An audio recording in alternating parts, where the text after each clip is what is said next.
So basically, this whole Ponies and Balloons Act, if someone does not come in and properly oversee this response, our marsh now is being used as a boom, an absorbent boom, a big giant sponge. It's on both sides of us. It will fill up, it is filling up constantly. We have heavy, heavy crew penetrating our marsh all over the place right now as we speak. They deploy and then they pull them back in when a politician comes in. This is not acceptable. They're not cleaning it up. They're covering it up. We're barely into this. This could go on for years and years, and they're already cutting costs, cutting corners, and taking shortcuts is why we're all sitting in this room today. Enough is enough.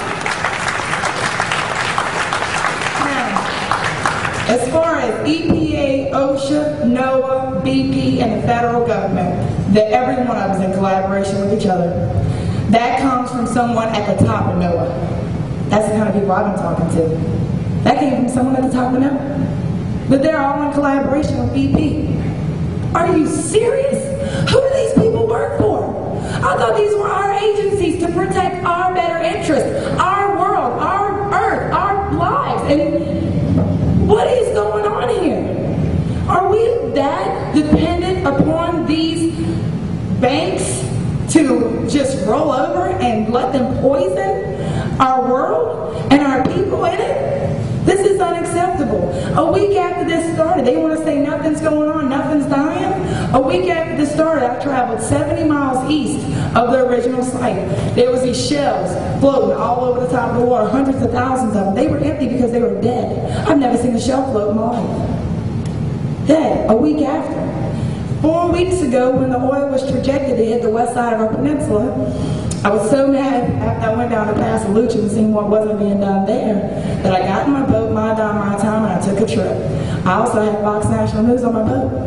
I traveled from Red Pass 10 miles to Four Bayous, about 10 miles the east side of Grand Island. Now the oil was projected to hit that side of the peninsula that day.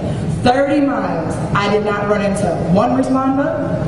I did not run into one piece of boom, hard or soft. 150 feet of sandbags on a 30-mile stretch of shoreline. This is unacceptable. So I decided on the way back, well, let me just go out from the coast a little bit and see what's going on. I ran into oil 3/4 of a mile off our coast. Not sheen, crude.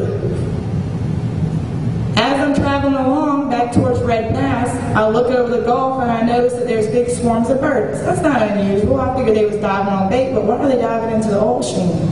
Of course, birds don't know any better. We traveled out towards the birds. I wanted to see what they were diving into. I want to know. As we get out to the birds, I don't know if you've been on the water much or if you've seen a big school of fish. They have like a boil in the water. It looks like a pot boiling. The fish boil the water, it moves. As we drift into it, it's big bull reds with their mouths open on top of the water, laying sideways, swimming upside down in a circle. Again, hundreds of thousands of them, school after school after school. They were dying. They were so disoriented that they were running into the side of my boat. That's a real good question. Fox National News swears it's on their website, but I've searched it up and down. I've even, you know what, I've got the cameraman's phone number in my purse right there. We can call him after and find out exactly what it's at. I've called them and asked them for it over and over again, and they won't give it to me. You know what, everybody's saying a media blackout, a media blackout. Yes, ma'am, there is a media blackout. Sydney, Australia, 60 Minutes came over and they did a real nice piece. I watched it on their website. The transcript is still there. 24 hours after the video hit the website, it disappeared. You know, as far as the fishermen can catch shrimp elsewhere comment, I want to make something real clear. We have been fighting imports and regulations for the last 20 years. They have regulated us to the point as commercial fishermen that my husband personally has 7 different permits. The only thing that my husband does not do is oyster. So if there's shrimp somewhere else, or we can use gill net or whatever we need to use in order to provide a food source for this country, a natural way to feed people, then somebody point me in that direction and let me know where it is, because I've looked all over the place.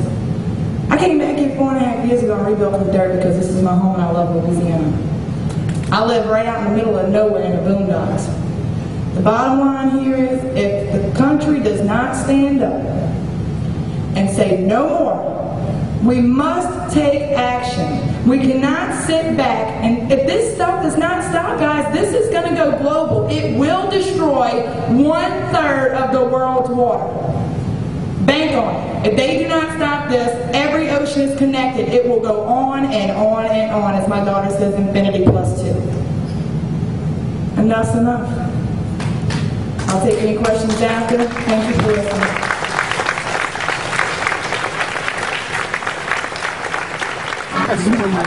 Global Broadcast News.